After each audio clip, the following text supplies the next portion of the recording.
We began our migration from Georgetown to the Ragged Islands. And this week we let you in on a little secret, the most exclusive beach club in the Bahamas. Here in Hog Key, kids can roam freely and wildly, and the adults can chill and mostly talk about boats. This little spot is a slice of heaven, but little did we know this tiny hut would be our home for the next week. But first, we had to get there.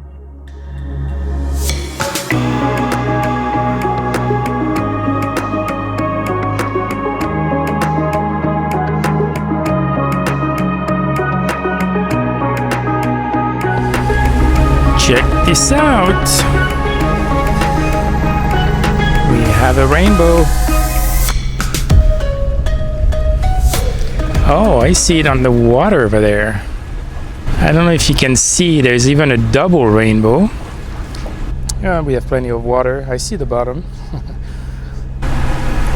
Okay, let me update you on what we're doing. So we're currently right here, the red triangle. This is Georgetown, where we were anchored, or we were in a mooring boat.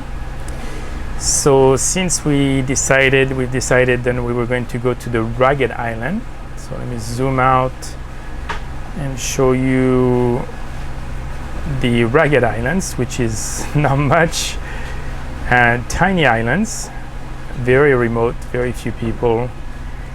So to go all the way was kind of a long day. So what we decided is right now there is like absolutely zero wind, so we're motoring under one motor. We're going to get to this cut at Goat Key, and we're going to get there about high tide, so it's going to be perfect to go through with no wind and slack time. And something that we will probably never do is we're just going to anchor randomly in enough water. This is going to be shallow all here. So once we have enough water to anchor, we'll just drop the hook. And what it will do for us is tomorrow morning, we won't have to time the cut anymore, and we can sail straight from Goat Key to Nurse Key. So that will be this distance that we have to sail tomorrow. So we're getting ready to go through a cut. These are always a little dicey because you're timing the tide and the current and the visibility, time of day. We're fine time of day, but we have a big cloud right here that isn't being helpful to be able to see in the water.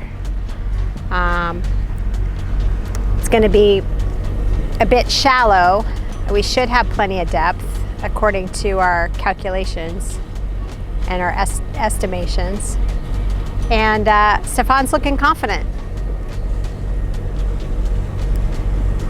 We have a good plan. So confidence is always a bonus. The thing is, like, my eyes tell me let's go through the right cut because The small one, the tiny one. Because I don't see rocks. The one in front of us from this angle is just like two rocks. The rock is far out in front. It's not even. And behind more kind of rocks. So it doesn't look good from this angle, but I'm hoping as we get closer, it will look better. Yeah. Hey Gilligan. What's up with the look? You got night vision goggles? Well, I've got my dust goggles, yeah, so I can see, because I have a prescription underneath. And then it's raining, so I busted out my rain hat from IKEA that I bought for $1. Best dollar spent, yeah. So with sailing, it's very humbling in so many ways, and this is one of them. So to take my mind off this cut we're going through, I'm going to ask you to do us a favor and subscribe. It would be really awesome. We don't monetize our channel, but we do can't help looking at the subscribers and wishing we had more. So give us a thumbs up if you like these videos. Go left a little. Go left a little. So the cool thing is you can see the bottom, but It's also kind of scary when you can see the bottom. You doing okay? So we've got our little track here, and we're hoping SwN&x has got us. You can kind of see the ripples of the water from the other side. Stefan says he thinks the current is pushing us because he's in neutral, he says. It is beautiful. Yeah. Oh man, a little shallow, but it looks like we're through. SwN&x doesn't like it. It's like red, red, red. Go left a little bit. Are you avoiding a shallow spot? So now we're super shallow, 0.7.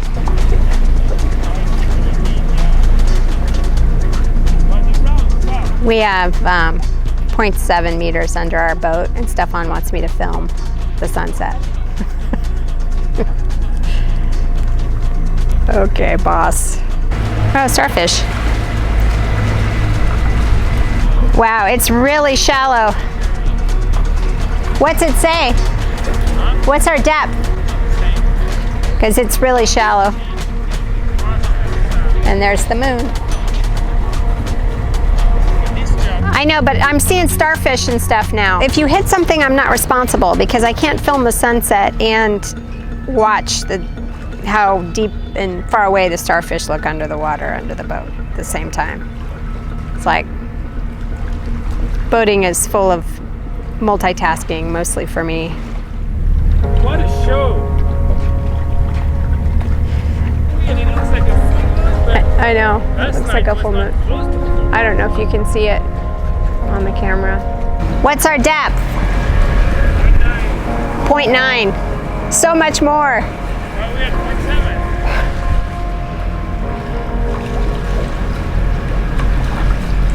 I'm going to try to describe the scene a little bit.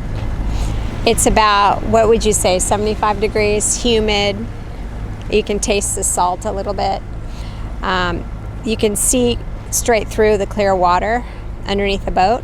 And it's 7:30 at night. And it's like a pool, like there's no waves. 7:30 at night.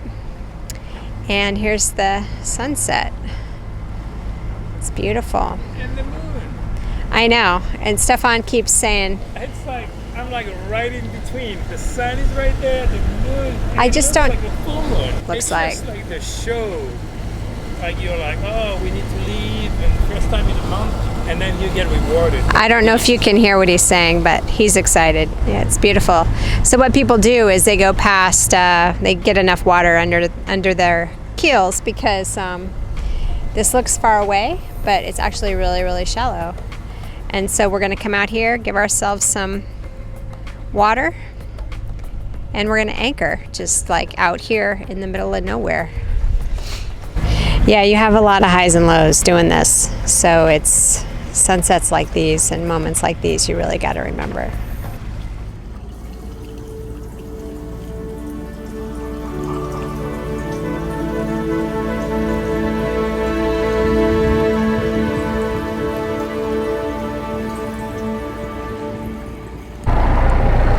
Look at this sunrise.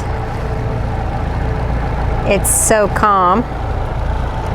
We have an engine on though because we're getting ready to go, but man, it is clear, clear, clear, clear. Beautiful sunrise this morning. The only thing missing is a little bit of wind, so we have to motor.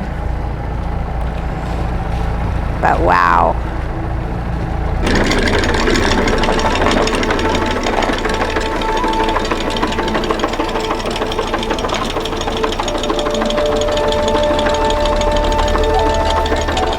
What are you looking at? The starfish. Look how cute it is.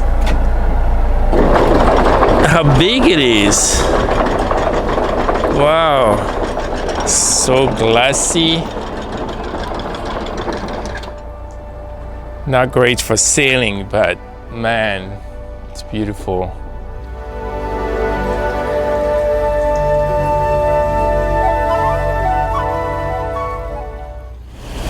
So we just entered the Ragged Islands, and just like that, the water went from dark blue to green. The panels are hot. Show us the hot dance. Over there. I need shoes. Don't walk on. Shoes because look, the steps are black. Don't walk on the black surface. All that for this. Apparently we're at Bernie Trail.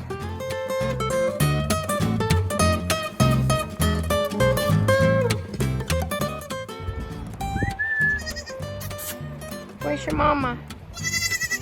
Where's your mama? Hey, buddy.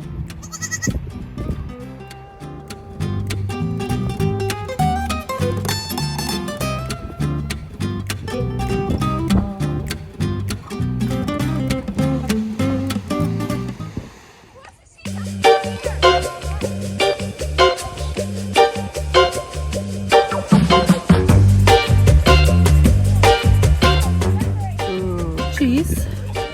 Hot fritters. Barbecued bread. Camembert, because I'm cheating.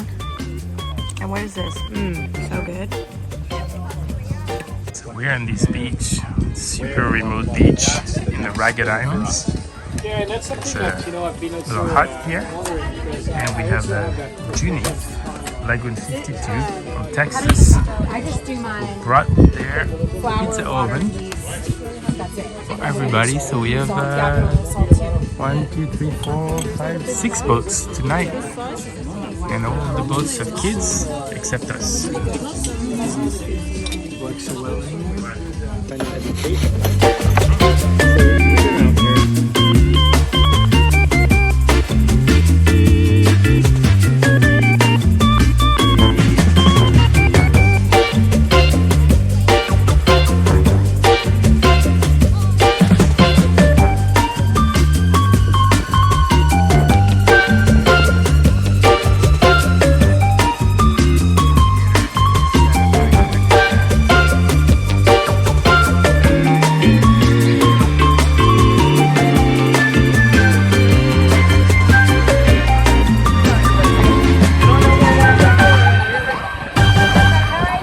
What have you got over here? A snack of champions. Peanut butter and jelly. Yeah. It's our last box of anything crunchy, you know. Last package. It's not super crunchy. Well, We'll see. anything remotely crunchy. That's it. You're looking at it. Well, we'll soon be in the BVI. I mean, soon. It's hard to get there. But maybe when we go to Gualinagua, there'll be some stuff to buy. Because right now here, there is nothing. Show you where we are and what's going on. And we haven't been able to film a whole lot interesting because we have a lot of wind. It's mostly gray.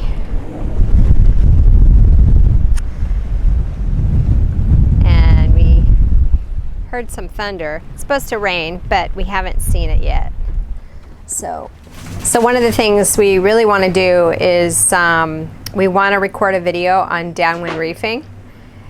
The problem is we've been in the Bahamas and at anchor a lot because it's fun, but also because there's been a lot of wind, unseasonably so. Apparently the conditions are a little wacky this year, according to people who do this a lot.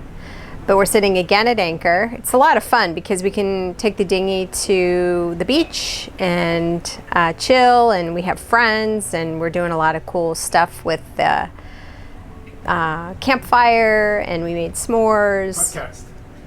Plug for the podcast. Oh, podcast, yeah. So we've, for those of you who listen to our Covert Castaway podcast, that's been going on now for 5 or 6 years? 6 years. 6 years. And we had done a lot of episodes on buying the boat, transitioning to liveaboard cruising, changing our minds about the boat, and then buying another boat. So it's our whole process of boat buying and kind of getting the boat. And then we started the YouTube channel, And then we had like media confusion, like what do we do on our podcast versus what do we do on our YouTube channel? So what we decided to do is shift our podcast to interviews with cruisers. So we're mostly doing that on Covert Castaway. So if you want to hear a deeper look at the stories of some of these great couples and families with kids, young kids too, check out Covert Castaway. And we've been recording the podcast here at Anchor because people want to participate. It's fun. So check that out. But anyway, other than that, we've been, I don't know, working on a few things during the day and taking care of business on the boat. And then Stefan has been doing our kind of route planning for the next phase of our trip, where we're going to make it down to, ultimately we have to get all the way to Trinidad, but I'll let him tell you all about that. Basically, we need to go ultimately to Trinidad. We're going to Trinidad because there is hurricane season. Statistically, the hurricanes don't swing by Trinidad. Don't say it. Knock on wood. So we've decided, why not? Let's go all the way to Trinidad. We are way south in the Bahamas. And way west, kind of from where we want to go. So we're here. This is still part of the Bahamas. This is where we'll need to check out. Turks and Caicos, but we'll probably skip. BVI is here. And then we'll do a stop in Martinique. And all the way down here, Trinidad is where we'll be there early July. So first step, we're looking at a weather window to get to Great Inagua here, where we can check out. So mostly it's upwind sailing. It's been very windy the past, I don't know, week or less maybe. And so the things we're taking into consideration, it's about 18 to 20 hours to go from Ragged Island to Great Inagua. So if we leave in the evening, we'll get early in the morning, very early, that we'll have to anchor in the dark, but because Temperance has done it and they say it's no worries about this, so that's an option. The other option is to leave around midday, and then we'll arrive on Thursday, and then we'll arrive early in the morning with daylight. It will leave us roughly 8-10 hours to check out, grocery shopping, and potentially there's another weather window to go straight from the Bahamas, Great Inagua, all the way to the BVI. So same drill, it's going to be upwind. You can see there is some tacking involved. The nice thing will be that the winds will not be too very strong on average, and it gets stronger afterwards. So that might be a weather window that we take if the models confirm that this is an option. So I'm excited because Stefan fixed the Seagull water filter.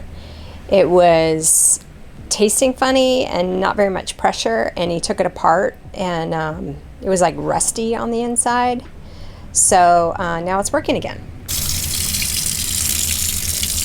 So initially we thought, we'll solve it because Ségolène was coming here, and we bought a new Seagull filter from the US. Realize, okay, it's not, we have metric connections, and this will be like a non-metric system. So that's going to complicate stuff to find connectors where we're in Georgetown. So ultimately, Outremer sent us a new one with new tubes. So that was pretty much plug and play. So that was good. My other little project for the day, which is extremely low tech, is changing the shower curtain. Why a shower curtain, you ask? That's a really good question. So this is our shower, and turn the light on.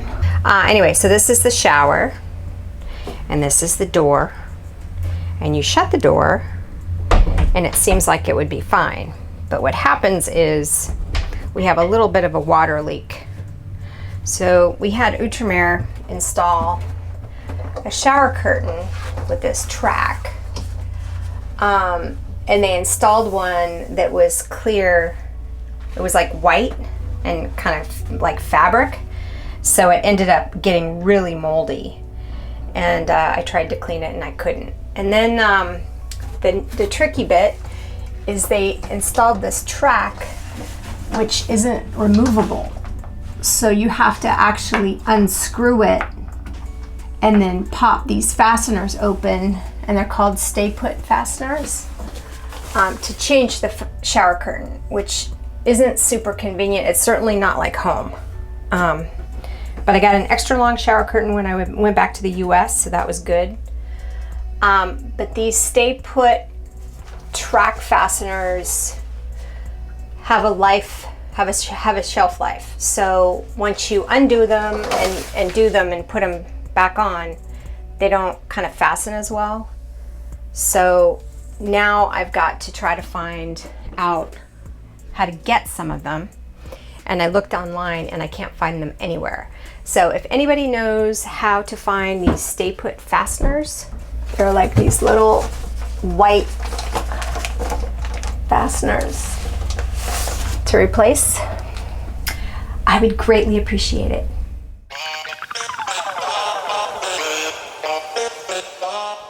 We didn't plan to spend a week in one place, but 2 things we've learned about cruising. The wind dictates where you go and where you stay, and it's never about the destination, it's about the people you meet along the way. We are so grateful to have met lifelong friends, and we will never forget you. Don't forget to check out our podcast, Covert Castaway, where we interview a couple of these sailing families and learn about their journey and transition to liveaboard cruising.